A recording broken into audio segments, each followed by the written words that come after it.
So I was looking at some old sketchbooks and I thought this would make a really fun video. I know for me personally, I love looking at other people's sketchbooks just because I think it's a really good window into their personality and their process and how they approach work. So I thought you might like to see that. There's stuff in here from Pixar, various children's book projects, college, high school, middle school, elementary, just so you can see that progression and how I've developed my style over time. So even though I'm showing this on YouTube, I do want to express that these are not really meant to be seen by anybody. I'm a firm believer that sketchbooks are a place to make mistakes and to grow. It's a place to experiment and try new mediums, styles, and subject matters. These have lots of thumbnails and studies. You'll see me trying to do a lot of different things. I didn't make these for social media or for anyone because it's my belief that if you make a sketchbook with the intention of making everything pretty and perfect, you'll never really make those mistakes and grow. So my advice, if you're wanting to learn to draw, especially as a beginner, is to get a cheap sketchbook and to draw from observation with ink or something permanent, because that will teach you to be strategic and to think ahead and to really consider what you're drawing. My point is, don't be afraid to make those mistakes and to make those really bad drawings, because that's what the sketchbook is for. It's a place to grow. So anyways, that's my 2 cents ahead of all this, and let's get started. So this is my earliest sketchbook that I could find. I was maybe 8 or 9 years old, sometime in elementary school. I'm not going to spend too much time on this older stuff. I know you want to see the new things, but I thought it'd be kind of cool to go through this and see what kind of kid I was, and see where it all started. It's also just fun for me to go through and reminisce about. It's in terrible condition. Wow.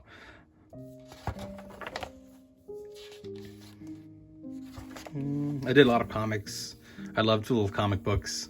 I was really into Garfield and various stuff. Whatever I could get my hands on at the library, I was looking at. I loved disasters for some reason. Anything that had to do with plane crashes or ships sinking or earthquakes or tornadoes, I was all about. I don't know why. I loved it, so I did a lot of drawings about that. I was really into monsters. You'll see there's tons of monsters all throughout this book. I was obsessed with War of the Worlds at that time. So I was the 2005 movie. That movie just blew my mind as a little kid. And that started my obsession with monsters and aliens. And like lots of other kids at the time, I was really into Transformers and Legos, Bionicle.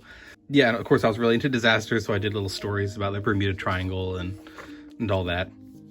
I don't know what that's supposed to be or what inspired that, but I don't know who Uncle Ed is supposed to be. Anyways, I think that's all I need to show about this. But yeah, that's the weird 9-year-old self. All right, so moving on to a sketchbook from high school. This was the time when I was actually starting to get serious about art and practicing, and you'll see that there's lots of gestures and thumbnails and stuff like that in here. I wanted to work in the movies. I wanted to be a movie director, but then I also loved drawing and painting and doing landscapes and oil paintings and acrylic paintings. And I realized that the perfect combination of that was animation. So I decided that I wanted to work in animation, maybe either direct or work in story or be a visual development artist. And over time, I realized I wanted to work in visual development or concept art for animation. And so I started making sketchbooks and practicing that and doing a lot of studies and observational stuff. I think this was my junior year of high school, if I'm not mistaken. Or maybe my sophomore, I don't remember. But yeah, it was about that time that I started getting really serious about drawing. So without further ado, you'll see I started working with gestures and drawing characters. It got a little bit better from middle school. I think there are some of these are probably studies, because I would open up a lot of art of animation books and I'd just draw them and try to learn the style. So you'll see a few of those in here. I'll start to do compositional things.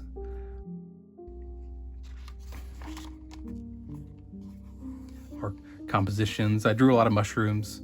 I didn't really show my sketchbook to people in high school. I kept this very, very private under lock and key. I was very embarrassed to show my sketchbook to anybody. But yeah, I would sit around and draw really mundane things like office printers and refrigerators or tree stumps. And I think this was with a brush pen. But yeah, I was always just drawing things around me, and I think that's probably the best way to learn to draw. Starting to draw furniture and lots of different scenes, working on my compositions, some thumbnails. As you can see, I just tried all these different medium. There's some watercolor and marker and pen. You'll see things like this throughout here. When I should have been working on my schoolwork, I was drawing my classmates. I did a lot of these thumbnails. These are really useful for, practicing your compositions, and it's really rough thumbnails like this are really fun. It's some more little thumbnail drawings. This is watercolor and brush pen, I think.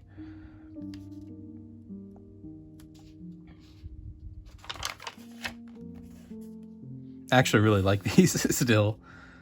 Some more compositional stuff. I was starting to get into storyboarding at the time. I thought maybe I'd want to be a story artist. So you'll see I was doing a bunch of panels and pretending that I was storyboarding for a movie or an animation or something. I actually really still like this whole page. This would be kind of fun to redraw. Some more random ink stuff and compositions. So for some reason, somebody getting their head cut off. That's pretty graphic of me. So there's that. I wish I had a lot more of those. I'm not sure where all my high school stuff went. But yeah, so let's get into the college stuff. This is a sketchbook actually from the very last days of my college career, because I actually lost everything that I drew in all my sketchbooks and all my paintings and everything from all my classes in college. That's because my junior year, COVID-19 hit, and we all had to go home. And SCAD, my college that I went to was the Savannah College of Art and Design, and they offered a program where you could store everything for the summer. So I stored all my stuff over the summer, thinking that I'd come back the next year, and well, we didn't come back. And it was way too expensive to have it shipped to my home 1,000 miles away. So all that stuff was thrown away, and I lost all my great sketchbooks and all the stuff. So unfortunately, this book is a big jump from the last one, so you won't see that progression.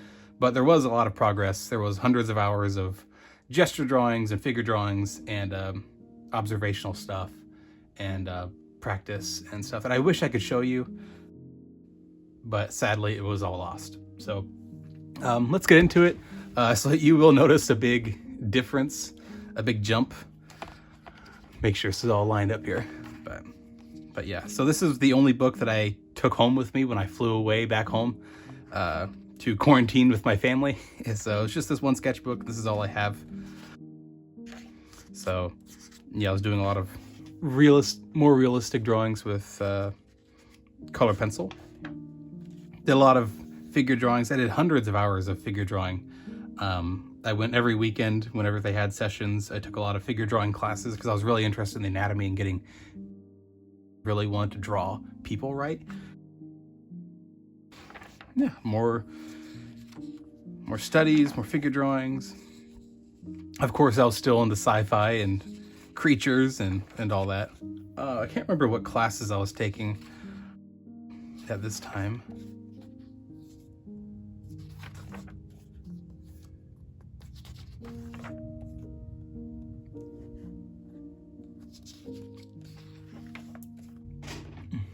So part of my routine in college every Saturday or whenever I had a day off, I would either go to the farmer's market or I go to River Street and in Savannah, Georgia. And I just draw the people going by, the tourists and the workers and all that. That was my way of practicing. So there might be some of those in here, but I think this guy was drawn in a coffee shop somewhere. This is one of our open model figure drawing sessions. I'd usually try to draw the entire person, then I'd focus on more specific aspects of them, and I'd move around the room and try to get different angles. So I love drawing arms, especially around the shoulder. I love the kind of fold around the armpit area. That's really fun to draw for me. And then I'd try to draw their faces at different angles.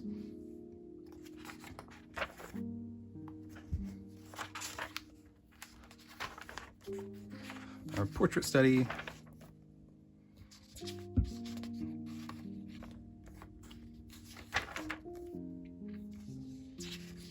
Little character studies.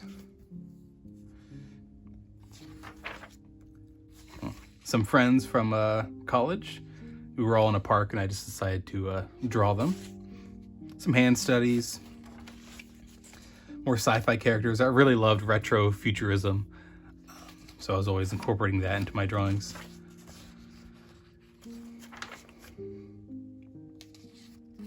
Practicing some type.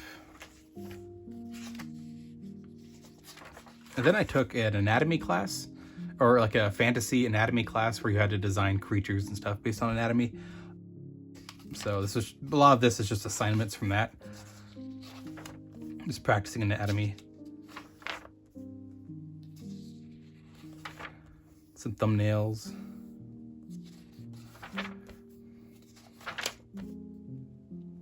This was an assignment that we had to do where we had to combine different creatures into one. This must have been a crab and a goat, I guess. And I don't know what else, whatever the assignment was. I had to do different versions. Gorilla.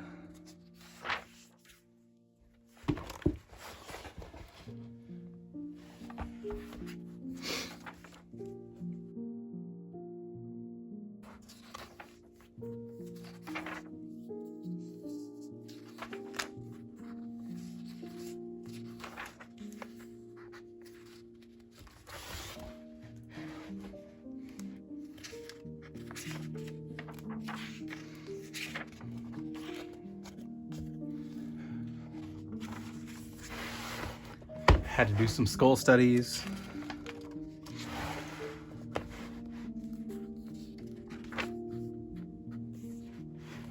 Lots of skeletons of different animals.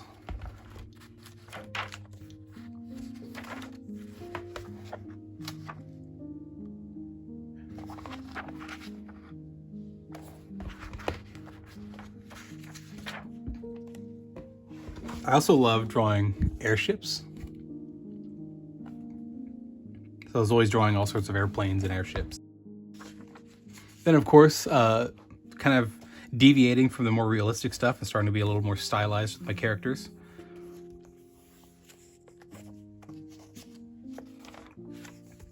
Being a little more gestural and loose. Not really caring about being completely realistic and trying to be a little bit more expressive. All right, so I actually took a break from this sketchbook for a while and came back a couple years later when I was actually working with Pixar on Inside Out 2. This was me just trying to figure out how to draw Joy and trying to figure out how she's constructed, the shape language behind her. She's actually just a teardrop with a triangle and some legs. And once you figure that out, it's actually pretty easy to draw her. Once you learn how to simplify the characters, then it's pretty easy to insert them into your compositions really quick.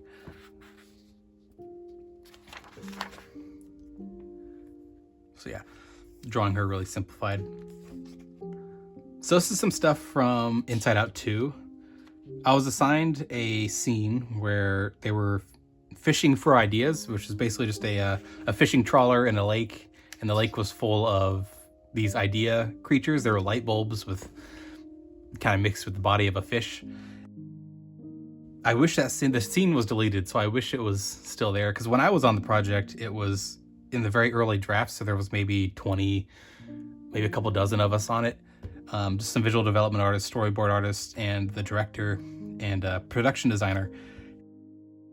Our task was just to draw whatever they were coming up with in the story room. So I would meet with the director and the production designer, and they would give me an assignment. Hey, we have this idea. Can you flesh that out for us and give us a painting?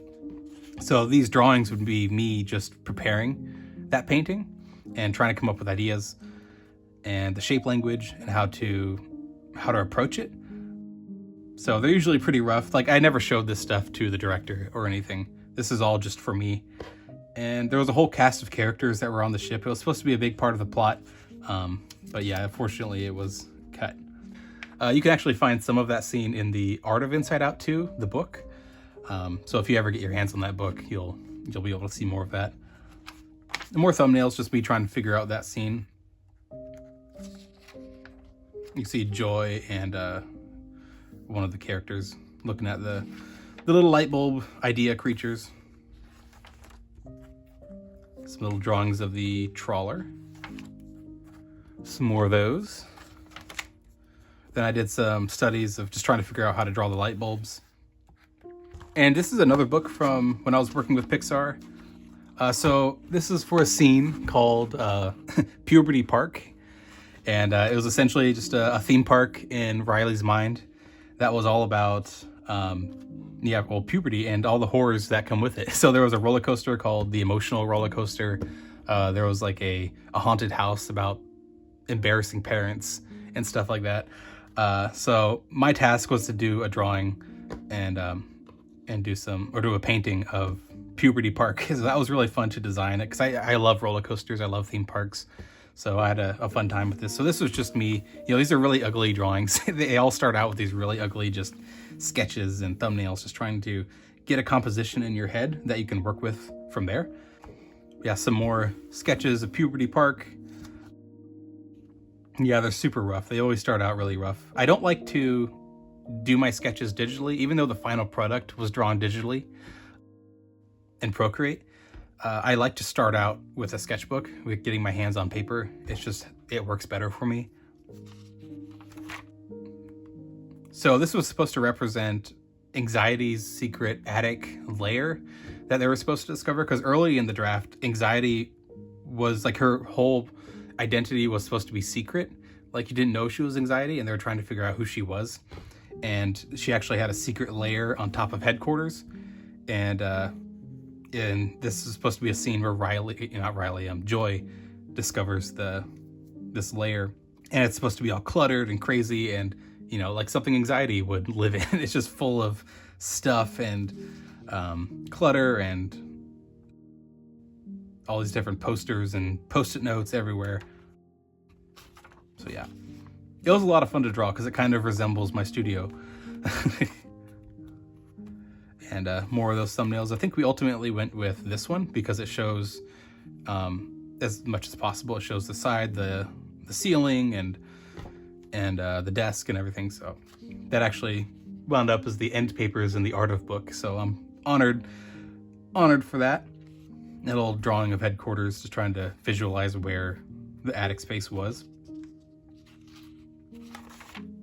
Some more stuff from Puberty Park.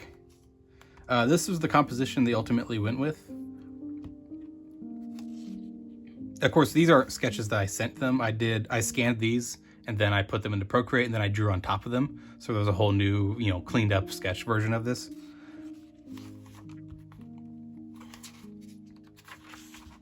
Some more little rough thumbnails.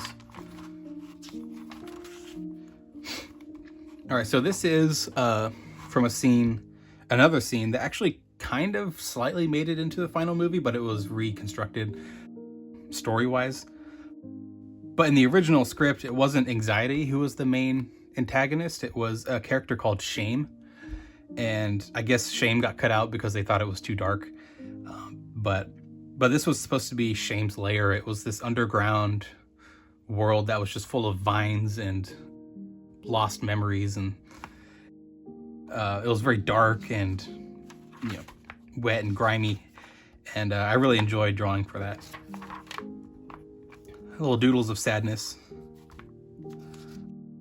There was a whole scene I had to do with sadness where actually I think it made it in, but they changed it up a little bit. But it was a whole scene with sadness where she was climbing up a tube, but the tube was huge and it was smooth, and it was actually really difficult to do because it was hard to compose because there wasn't much to it. It was just a smooth tube and her climbing up it. So compositionally, it was hard to figure out how to make it look really interesting. So that was one of the most challenging pieces I did. And that one also made it into the book. But it was fun. I got to draw sadness. That's my favorite character to draw from the movie. Some more studies from Shame's lair. Just some more things where I'm just trying to figure out a composition that I can work with. Shame was supposed to have this little control panel where they were making Riley feel, well, shameful and taken over Riley's mind. So there was always this little control panel mixed in there. This was a fun little drawing I did of Shame's lair. Shame was supposed to be this long, kind of lanky, slug-like creature. I was overall happy with the final movie. It was pretty good. I was a little sad that most of my stuff was cut out, but at least I'm in the credits, so I was happy with that. Inside Out 2 was the last visual development project I ever did. It was after that I decided to get into book illustration.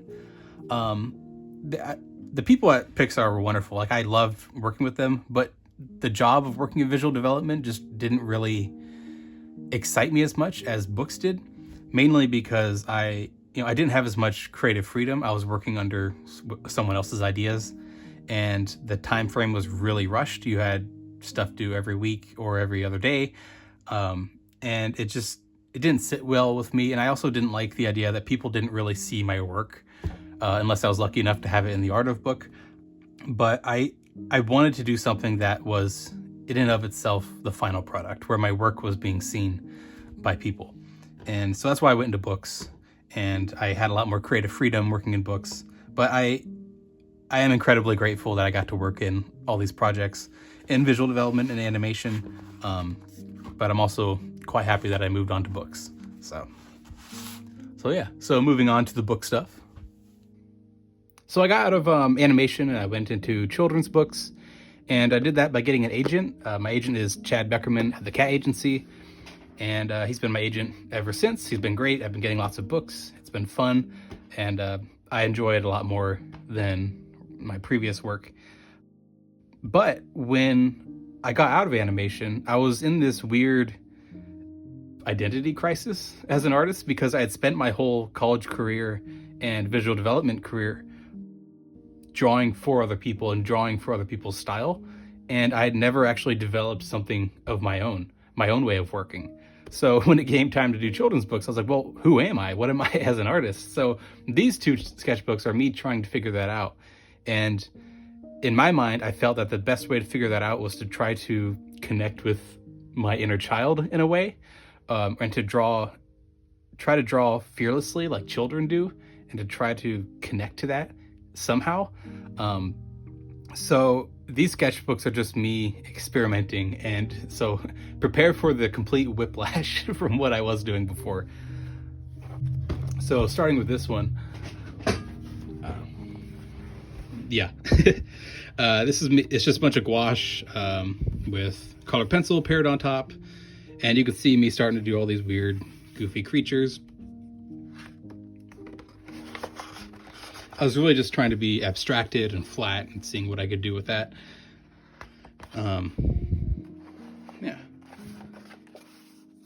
Like just going, not caring at all, being fearless, practicing with different textures, trying different media. Like here, this is gouache, watercolor, and then I think some pastels on top. Some weird wolf creatures. Some more paper cutout stuff. I would just paint onto some scrap paper with acrylic or gouache, and then cut it out into whatever piece I wanted. And then this is some watercolor and pastels on top for the smoke.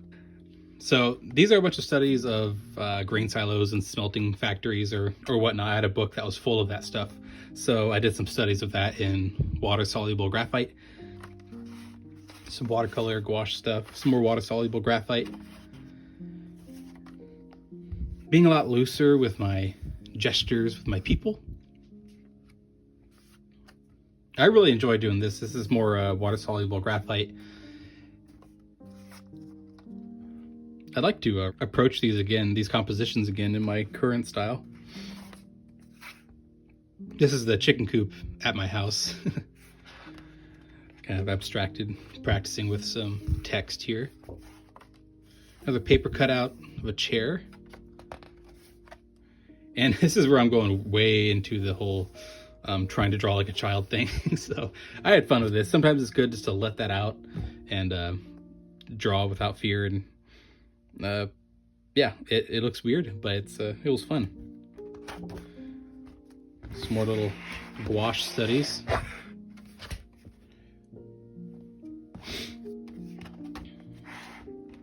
yeah, I think that's all of that book. Then here's the other one. It says right here, it was intended as an experimental sketchbook, an attempt to bring back the fearlessness of childhood drawing.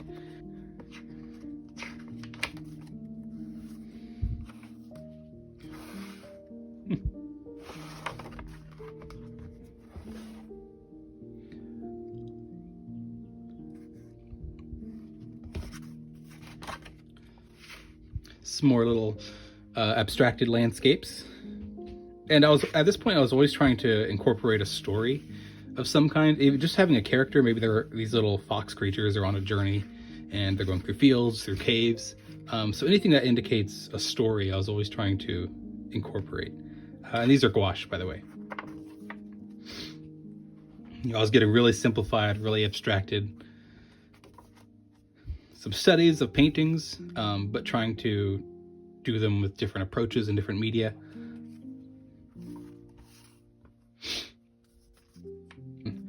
Some masks. I always find tribal masks to be really fun to draw just because of their shapes and their colors. Little chickens. I have a lot of chickens at my house, so that's about all for that one. So I'm going to move on to the other children's book stuff, a little more recent. Some studies of an engine. Of course, still drawing some weird looking people. I don't know if I mentioned this before, but I grew up around the aviation industry. My dad ran an airport, and he still does to this day. And I would spend my summers and my winter breaks just shadowing him and hanging out at the airport with him. So I grew up around pilots and air traffic controllers and firemen and mechanics. That really had a big impact on me as a kid. And I went through a period where I really wanted to be a pilot, but eventually that gave way to wanting to draw. But that influence has never left me. So I'm still obsessed with airplanes to this day. I love plane spotting. I always get really excited when I go on a trip and I get to fly on a cool plane. I'm really into that stuff. Another experimental plane. I love drawing really weird fantasy aircraft. Some little face studies, little portraits. I love drawing the arms, the shoulders, the connections area, the folds of the skin and the elbow and all that. So these are a bunch of sketches from a book that I worked on called Evidence. And it was about the cholera epidemic of London in 1854. This was basically just me trying to figure out how to stylistically approach the book. When I actually went to London and gathered a bunch of reference and inspiration. Some more face studies. And here's more stuff from Evidence. Me trying to figure out the style of the main character, how I want to approach him. Like, do I want to use line or just contour of shading to go with it, and trying to figure out how I want to approach the face. Do I want to be more realistic? Do I want to be more abstracted? So yeah, I didn't really show this stuff to the publishers either. This is just for me. Some more fun architectural studies. Yeah, a lot of my sketchbooks are just collections of random doodles and thumbnails like this. I really like this train one. Some more things. Sometimes the good thing about sketchbooks is they kind of preserve ideas that you had in the past. So then if you run out of ideas, you can go back and try to find stuff to work with later on. So like some of these thumbnails, I'd love to actually try to make into a bigger drawing someday or a new project. Oh yeah, I'll just do random notes in here sometimes. Some of these. This one was fun. Some more little sketches. I'm not sure. I think I was just trying to come up with some random marks here for a fictional language. Some airplanes.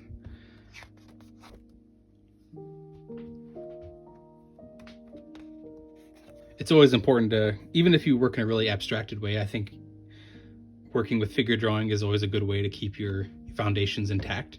So I still try to do figure drawing when I can. So here I have some sketches and concepts from a graphic novel project of mine called The Heartmaker. This is all from the very first draft, and the project as a whole has been shelved for now as I'm working on other things. The story and the characters changed quite a bit in later drafts, and I would eventually like to revisit it and get it published, but we'll see.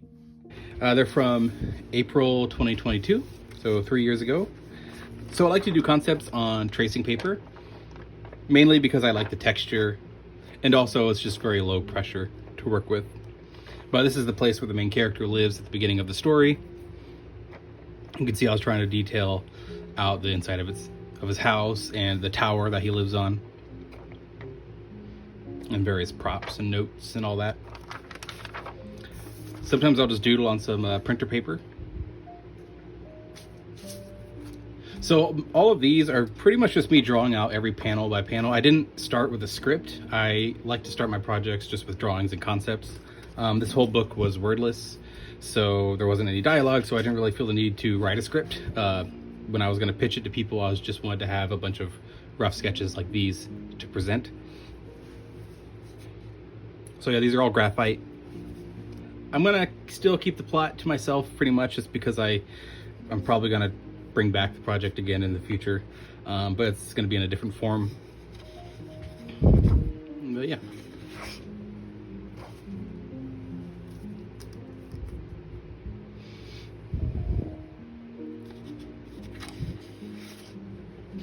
A lot of this was me just trying to figure out the style, because there were various points in the story where the style would shift depending on the perspective. And all these are out of order. And I didn't really have a strategy going in. I just started drawing and coming up with a story and stitching things together and scenes together as they came into my head. The aesthetic of the story is very steampunk. There's a lot of, junk piles and old machines and airplanes and pipes and wires and stuff laying around.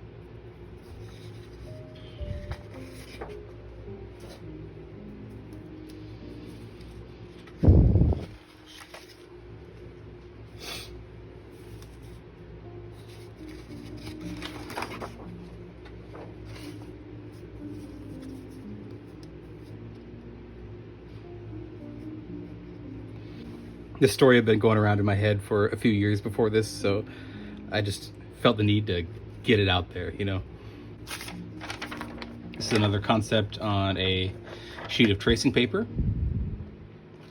Sometimes the panels would be mixed in with various concepts and ideas that I was mixing in, just trying to understand how to approach the environment and the shape language of all the props and the scenery.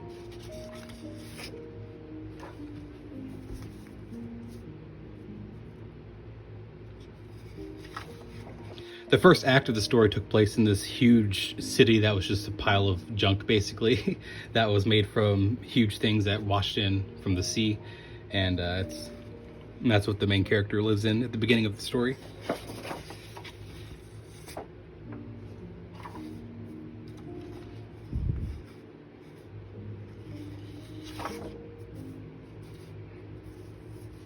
There was a long sequence involving an airship. I'm a huge fan of airships. Personally, I collect a lot of airship history, so I try to incorporate my obsession with airships into my work.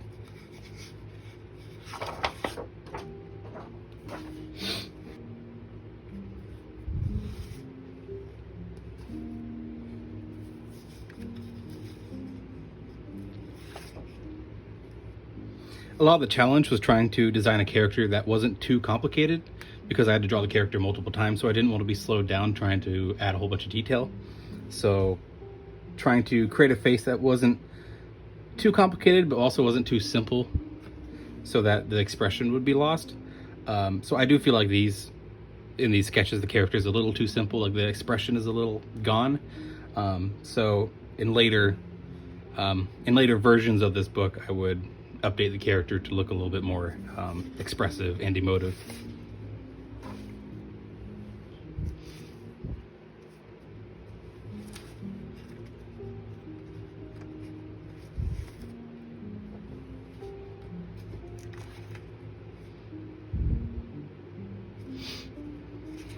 I made the mistake of leaving most of this stuff out near a window, so the sun actually kind of just burnt burnt a lot of this paper or discolored the paper.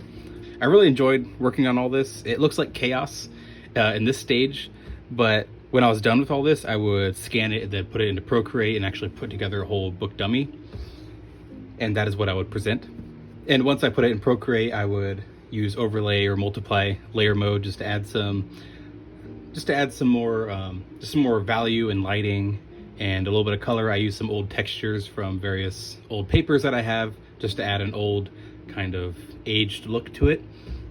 So I intended this story to be a trilogy of books.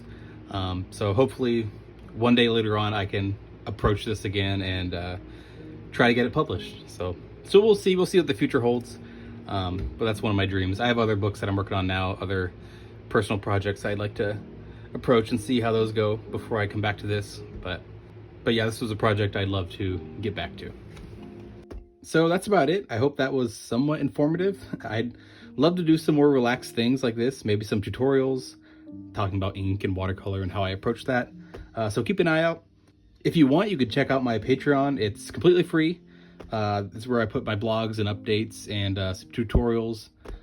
I use it mainly as an alternative to typical social media, just because I'm not a fan of social media, especially in today's climate and conditions. So it's just not something I like to use a lot. So I've been using Patreon for that. So feel free to check that out if you want. And anyways, thanks for watching and see you next time.